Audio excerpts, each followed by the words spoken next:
pick up Yoda aron kala 4x4 ni hai malam aron dep tau dot mo tang mal der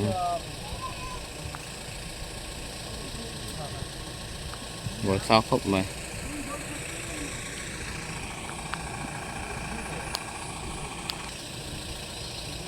four wheel po tang ni hi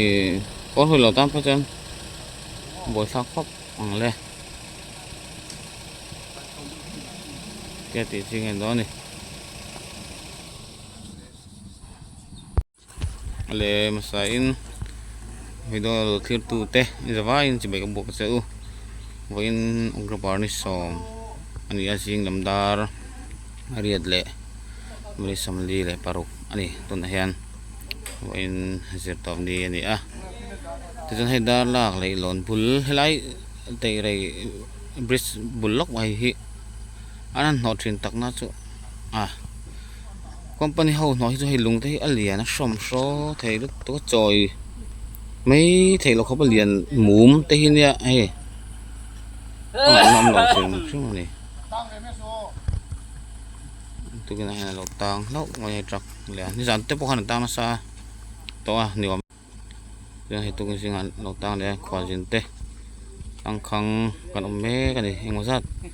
dengan balupur hi tempat katal oma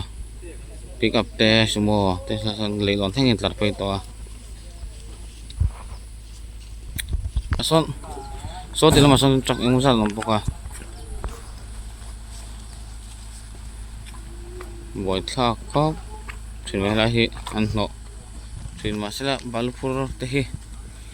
lot lan di wangin full lot di wangin rit em ya an boy khan ra hi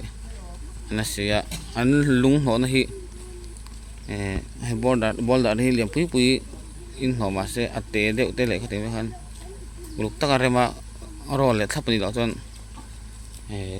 kong hi ala min ang rang viau ma la ni pang ranga to wang chon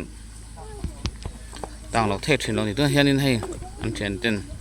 anh nuk don china anh don in nuk zo an nuk chuak thai nge mo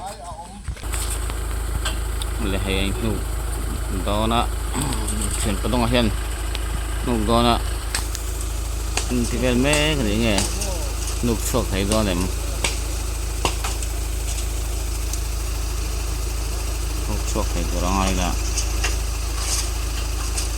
tao mẹ nục chuột này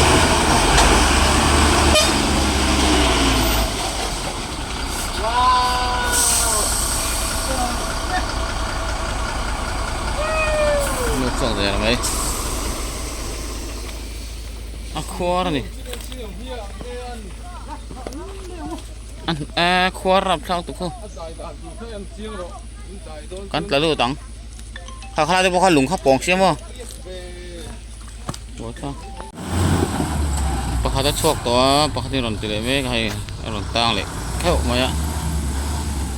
chuột sông mà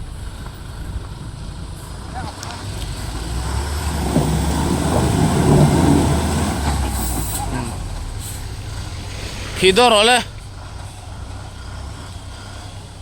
hắn phi chui mấy lần in 1 2 3 thấy lên trong đó thuộc đòn ta